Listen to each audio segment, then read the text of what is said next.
안녕하세요. 유니브 클래스 윤여정입니다. 2024학년도 수능이 벌써 일주일이 지났습니다. 지금 우리 이 시기가 되면 어떤 친구들은 2025학년도로 어떻게 대비할 것인가를 본격적으로 고민하는 친구들도 있는 시기가 바로 이 시기라고 생각을 합니다. 재수를 고민하기에 앞서서 재수를 하기 위해서는 어떠한 마음가짐이 필요하고 어떤 것들이 필요한지를 꼼꼼하게 알고 그 결심을 하는 것도 늦지 않기 때문에 특별히 오늘은 강한 교육과 함께 재수 생활 에 대한 모든 것을 알아보려고 하니 재수를 고민하는 부모님, 그 다음에 학생들은 끝까지 잘 시청해 주시기 바랍니다.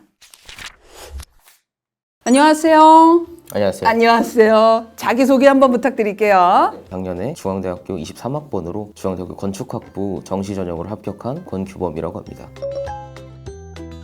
제가 오늘 인터뷰하기 전에 현역 때 수능 성적, 재수 때 성적 이런 거 한번 받아봤는데 성적 향상이 조금 남달라요. 재수를 한다고 드라마틱한 성적 향상이 반드시 일어난다는 것에 대해서 아주 비관적인 사람이거든요. 어떻게 올린 거라고 본인은 생각할까요? 수능 직전에 10월 모의고사에도 9등급 또 찍어본 적이 있고 그거는 찍은 거 아니야? 아니 풀었습니다. 풀어서 9등급 나왔다고? 푼 과목인데 푼 게 이제 찍은 것보다 낮긴 해요. 그러면 현역 수능 때는요? 평균이 거의 5등급대라고 보시면 됩니다. 네. 근데 요 정도에서 재수를 하고 나서는 평균 어느 정도까지 올라간 거예요? 평균 다 2등급대로 3등급 이하는 없습니다. 이거 진짜 말이 안 되는 거야. 이 정도로 성적 향상이 나오는 친구는 한 명 있을까 말까 한 정도의 확률이에요. 아, 이 형은 도대체 어떻게 공부를 했을까 하나하나 파헤쳐 보도록 하겠습니다. 혹시 출신 고등학교가 어딜까요? 대전 대성고등학교 출신입니다. 그 학교를 갔다라는 건 입학할 때 일단 나는 학종을 일단 우선으로 할 거야 라고 생각하고 선택한 학교잖아요. 그러면 내신은 좀 어떻게 나왔을까요? 1학년 1학기까지는 좋았어요. 그때는 이제 2등급도 있었고 그게 1학년 1학기만. 네, 거기가 이제 제 최고 성적입니다. 3학년 2학기까지 평균 내신 얼마 나온 거예요? 2.8 정도 나왔어요.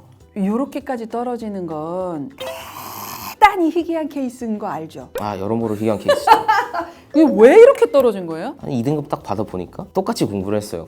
1학년 2학기 때 바로 4등급, 5등급까지 떨어졌고 성적이 팍 떨어지니까 하기 싫어졌죠. 그래서 이제 공부를 해야 될 이유도 모르겠고 그러다 보니까 이제 공부를 점점 안 하게 됐습니다. 그때 부모님은 반응이 좀 어떠셨을까 좀 궁금해요. 2학기 때 바로 4등급이 나왔으니까 그때 부모님이 약간 이 노는구나 해서 그때 좀 뭐라 하셨었어요. 2학년 때는 성적이 더 떨어졌단 말이에요. 그때 5, 6등급까지 떨어졌으니까 그때 이제 제가 이제 나 정시할 거다라는 그렇게 선언을 했습니다. 정시를 하겠다고. 왜냐면 전 이제 3년 동안 단 한 번도 빠지지 않고 다 2등급이라고 거짓말을 했어요. 뭐 수시는 지원을 아예 안 했나요? 그 논술 하나 썼는데 수시 상담도 쓸 거냐 안 쓰겠습니다. 그럼 끝났습니다. 담임쌤도 포기해가지고 자, 우리 수능 성적 현역 때 정확하게 어떻게 나왔는지 좀 얘기해 주세요. 국어도 5등급, 수학도 3등급, 4등급 정도, 영어도 3등급, 물리가 이제 6, 7, 그리고 지구과학이 5등급. 그 직전 10월 모의고사는 국수형 탐탐 기준으로 볼 때 653, 97이었고 그다음에 수능은 그래도 그거보단 조금 나와서 운이죠. 이거는 그 한 달 동안 공부를 열심히 했다고 볼 수는 없는 거고. 아, 수능 전날까지 PCM을 갔기 때문에 진짜? 부모님의 학생에 대한 믿음이 꽤 있었나 봐. 아, 거짓말을 좀 잘 친 게 아니었을까. 지금 여태까지 보면서 느낀 건 말을 잘해. 부모님이 믿었을 것 같다는 생각이 조금 들기는 해요. 자, 이 성적이 나왔을 때 부모님 반응은 좀 어땠을까요? 고민을 하기 시작하셨어요. 얘를 어떻게 할까? 그냥 아무 대학이나 보내고 뭐 공장이라도 보내야 되나? 재수를 시켜야 되나? 이런 걸 좀 고민을 하시다가 그때 아버지가 저한테 마지막 기회다 하면서 한 번 더 기회를 주신다 해가지고 그거가 되게 저한테는 약간 충격이라 해야 되나? 처음 들어보는 말이었거든요. 마지막 기회. 최소한 그래도 아무 대학이나 가는 것보다 낫지 않을까 싶어서 해보는 게 어떨까 그래도. 그래서 결심하게 된 것 같아요. 그러면 재수는 방법이 너무 다양하단 말이에요. 복학 재수를 갈 수도 있고 재종반을 갈 수도 있고 다양한 방법들이 있단 말이에요. 그러한 것들은 어떻게 고민하고 결정했는지 궁금해요. 제가 공부한 게 없단 말이에요. 아는 게 없기 때문에 일단 독재는 빨강을 배제를 했고요. 제가 현역 때 인강을 되게 열심히 들었는데 이제 공부하는 척을 하기에 제일 좋은 게 인강이었어요. 뭐 틀어놓고만 있으면 공부하는 것 같으니까. 그래서 망했잖아요. 그래서 인강은 안 들어야겠다. 그리고 이제 주변 환경의 영향을 좀 많이 받아요. 제가 좀 분위기가 필요한 학원, 좀 단속이 그런 걸 찾아봐야 되다 보니까 그래서 이제 기숙 쪽을 생각을 하게 됐고 그래서 이제 수업이 있는 재종 기숙 쪽으로 선택을 하게 됐어요. 재종 기숙을 가는 걸 확정을 짓고 기숙사는 어디가 좋을지 이런 걸 좀 알아보는 와중에 기숙사 1인실을 좀 찾아보고 있었는데 그중에 강한교육이 좀 눈에 들어왔었고 그리고 선택한 이유들도 생각해 봤을 때도 1인실임에도 불구하고 가격대가 큰 차이가 없었어가지고 일단 나한테만 살짝 얘기해 줘봐. 그거밖에 안 한다고? 4인실, 6인실이어도 그 정도 가격인데 이게 1인실이면서 그 정도 가격을 한다라는 건 대단히 가성비는 조금 있는 기술이라고 일단은 볼 수 있을 것 같아요. 근데 이제 문제점은 뭐냐면 나 이제 진짜 열심히 해야 돼 하고 한 달은 버틸 수 있어요. 근데 그 이후까지 지속적으로 쭉 간다는 건 조금 차원이 다른 문제거든요. 이거 어떻게 버텼는지 너무 궁금해. 그 부분이 솔직히 저는 가장 궁금하거든요. 한 달 남짓 하는 기간 동안 눈치 보이는 그 기간을 보냈는데 그때 제가 3년 동안 성적표 한 번도 안 보여드리고 거짓말만 하다 보니까 좀 싫어져가지고 그 부분들이 그쪽으로 어떻게든 안 가려고 하는 이건 진짜 싫다 난 이렇게는 더 이상 하고 싶지 않다 라는 그런 좀 확실한 동기도 있었고 더군다나 이제 제가 가장 첫 번째로 연습했던 게 이제 공부 습관 잡는 걸 가장 먼저 연습을 했어요. 맞아. 그게 재수 생활의 시작이자 끝이야. 그 습관과 공부에 감정을 갖지 않게 되는 지경에 이르르는 것. 이것만 되면 시간의 문제지 성적은 무조건 오르게 돼 있거든요. 재종반의 장점이 뭔지 한번 좀 얘기 좀 해주세요. 일단 공부가 뭔지를 아예 모르잖아요. 해본 적도 없고 책상에 일단 3시간 이상 앉아본 적이 없어요. 기본적으로 관리가 빡세다 보니까 조용하고 다 공부를 하잖아요. 학원을 딱 가서 앉아서 보니까 옆을 봤는데 공부를 하고 앞을 봤는데도 공부를 해. 다 공부를 하길 나도 해야 되나? 라는 생각이 들 수밖에 없는 그런 환경이 좀 있었어요. 그리고 이제 관리해 주시는 분들이 있어요. 그래서 찾아와서 자문합니다. 이거 왜 안 했냐고. 그래서 이런 것들을 다 해야 되다 보니까 앉아있고 공부를 하게 되고 손에 뭔가 잡아야 되고 선행반이 5주, 6주 정도 됐는데 그 기간 동안 그걸 계속 하다 보니까 정규반 가서도 그냥 그대로 됐던 것 같아요. 내가 고1, 고2, 고3 때 공부를 했었을 습관이나 패턴들을 아주 냉정하게 객관화시키고 배제해야 될 것들을 잘 배제를 해야지 재수 생활이 좀 성공할 수 있다는 거. 기본적으로 독재를 할 수 있는 친구는 이미 고3 때나 고2 때도 자기만의 공부 방법이 확실하게 있고 그것이 변함이 없는 친구들일 때만 독재가 가능한 거지. 여태까지 내가 한 번도 공부도 해본 적도 없고 습관도 안 돼 있는데 독재를 한다? 그거는 진짜로 추천하고 싶지 않은 방식. 어떤 학생들은 재수를 하면 좋겠다라고 추천할 수 있는 유형이나 어떤 생각들 같은 게 좀 있을까요? 확실한 이유가 있는 그런 학생들에게 좀 추천을 하고 싶고 지친단 말이에요. 1년이란 프로젝트니까 간절한 마음이라 해야 되나? 그게 제일 중요한 것 같습니다. 저는 그런 마음을 가지고 있는 학생들이라면 성적대가 어떻든 저도 8등급이었으니까 성적대가 어떻든 재수 한번 시도해보는 거 추천드립니다.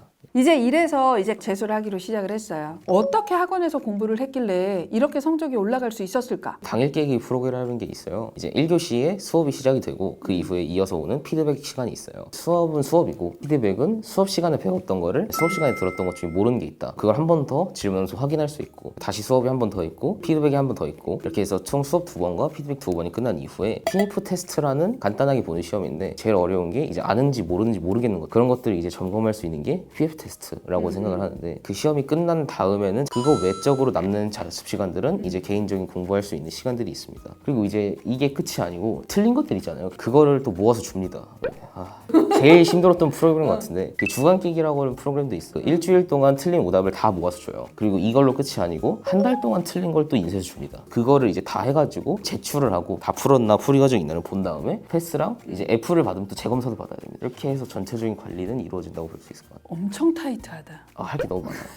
이걸 해봤을 때 학생이 생각할 때의 장점이 뭐예요? 그날 하루에 한 과목만 수업이 진행이 돼요. 그렇게 진행을 하다 보니까 이 과목은 그래도 이날 어느 정도 마무리가 됐다라는 느낌을 받았고 국어를 하는 날이라고 해서 수학을 아예 안 하거나 그러지도 않는단 말이에요. 다른 과목들도 어느 정도 챙길 수 있는 자습 시간까지 챙겨가니까 저는 그런 부분들이 되게 장점이었던 것 같아요. 이게 그래도 어느 정도 베이스가 돼 있는 친구들은 그래도 좀 그냥저냥 따라갈 수 있어. 근데 이제 규범 학생처럼 노베에서 시작을 해버리면 정말 너무 힘들었을 것 같거든요. 네, 근데 이제 확실히 도움이 됐던 게 이제 제가 선행반 때 만들어놨던 공부 습관들 있잖아요. 그냥 과제 나오는 대로 그냥 계속 풀고 뭐 나오면 또 풀고 밥 먹으니까 밥 먹고 이러면서 그냥 계속 하다 보니까 무리 없이 적응도 했고 제가 되게 좋았던 순간이 PF 테스트 있잖아요. 제가 선행반 때 단 한 번도 50점을 넘긴 적이 없어요. 그리고 정규반 딱 들어가서 PF 테스트를 봤는데 100점을 맞은 적이 한 번 있어요. 그러니까 그것만으로도 어느 정도 나의 성취감을 느끼면서 갈 수 있는 거죠. 아, 내가 1, 20점 맞다가 50점을 넘기더니 그다음에 이제 평균 점수가 계속 올라가는 걸 느끼면서 그게 되게 재밌었어요. 그치. 그 재미가 경주마처럼 달리게 하는데 큰 영향을 미쳤을 것 같아요. 그러면 어느 시점이 되면 이런 프로그램에 나는 이러한 공부 방법이 같이 있는 게 좋아하는 나만의 노하우 같은 것도 어느 시점이 되면 혹 생기거든요. 규범 학생도 혹시 그렇게 한 나만의 공부 노하우나 이런 게 좀 있었을까요? 답지를 안 보고 제가 스스로 풀기 위해서 좀 노력을 했었고 이제 문제 같은 것도 기출문제 위주로 공부를 했었는데 문제집만 딱 들고 다니면서 모르는 문제는 한 10분 정도만 고민하고 넘어갔던 것 같아요. 일단 책을 한 권 다 보는 게 중요하니까. 그리고 이제 2회독, 3회독 하면서 하면서 모르는 문제들 한번 다시 도전해보고 모르는 채로 하루에 10분씩 제가 최대로 한 10며칠, 12일, 14일? 거의 2주 정도 고민해본 문제들도 있는데 갑자기 이건가 하는 생각이 들 때가 있어요. 그냥 잠깐만 이게 이거였네? 유레카하는 게 있죠. 그런 문제를 그렇게 풀어낸다 그러면 이제 그 문제는 절대 안 까먹고 그리고 그날 수업에서도 수업을 해주면서 여러 가지를 막 알려주는데 좋은 것들이 있어요. 되게 저렇게도 해석이 가능하구나, 이렇게 하면 계산을 적게 하는구나, 이런 상황들이 있단 말이에요. 그런 것들을 근데 배워봤자 까먹을 수도 있어요. 그런 걸 좀 막기 위해서 저는 이제 플래너를 작성을 했었는데 플래너 앞부분에 달력 부분 있잖아요. 거기다가 그날 공부한 시간 적고 그 밑에다가 그날 배운 걸 요약을 해서 개념을 적었어요. 그렇게 해서 난 오늘 하루 이거라도 남겨가겠다. 1월부터 그걸 했으니까 1년 동안 다 하고 나서 보니까 거의 300개, 400개 가까이 채워져 있더라고요. 그거 보면서 이제 나 이런 거 배웠었지 하면서 그런 것들이 전 잘 도움이 됐던 것 같아요. 쭉 보니까 세 가지야. 자기 객관화 워낙 잘했고, 그 다음에 본인에게 잘 맞는 공부 방법을 선택해서 강한 교육을 가고, 그 다음에 세 번째는 깨달은 방법 자체도 성적이 오를 수밖에 없는 방법. 이거를 셋 다 가지고 있었던 케이스였던 것 같아요. 그러면 이렇게 공부해서 일단 모의고사 얘기부터 한번 해볼게요. 3월 모의고사는 어떻게 나왔을까요? 그때 국어도 한 3등급 선,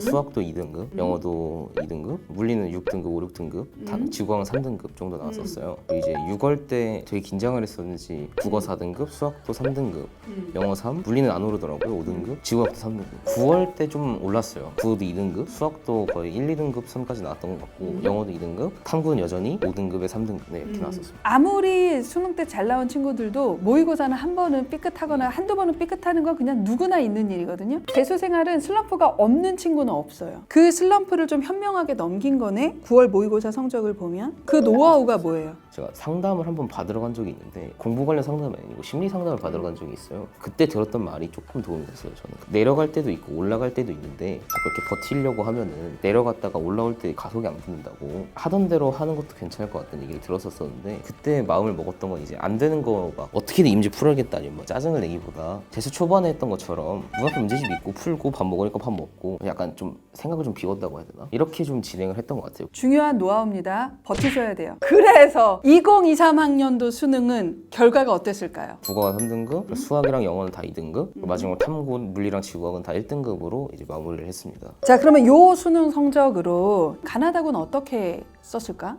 그 한영대 물리학과랑요, 중앙대 건축학과, 다군에 홍익대 전자전기 이렇게 3개 썼습니다. 중앙대도 붙었고 한영대는 예비였는데 예비 확인은 안 하고 중앙대 그냥 지원하고 들어갔던 것 같아요. 왜 확인 안 했어? 건축이 더 재밌을 것 같아서. 선배의 모든 노하우를 다 얘기해줬어요. 이제 끝으로 나와 같은 길을 가려고 하는 후배들에게 해주고 싶은 말. 재수 생활이 원래 힘든 게 맞다는 걸 좀 말해드리고 싶어요. 이제 다른 애들은 다 성공한 것 같은데 나는 왜 이렇게 힘들지 막 이런 생각 안 하셔도 되고, 확실히 재수를 시작하고 나서 제가 많이 도움을 받았던 게 플래너, 뭔가 기록하고 남기고 공부 습관 잡고 이런 것들이 좀 되게 좋았는데, 공부 습관이 잡힌다면 남은 재수 생활 편하게 이끌어가실 수 있을 겁니다. 저는 이 영상이 많은 친구들한테 큰 울림을 줬으면 좋겠다라는 마지막 기대감을 좀 갖고 있습니다. 결코 공부는 편하게 할 수 없다. 그리고 쉽게 할 수도 없습니다. 그거를 반드시 인지하시고 이 험난한 길로 뛰어들 건지 진지하게 고민해보고 그 다음에 시작을 해보셨으면 좋겠다라는 말씀으로 저도 오늘 마무리를 하려고 합니다. 오늘 영상이 정말 도움이 되었다라고 하면 반드시 해주셔야 될 게 있습니다. 구독, 좋아요 부탁드리겠습니다. 감사합니다.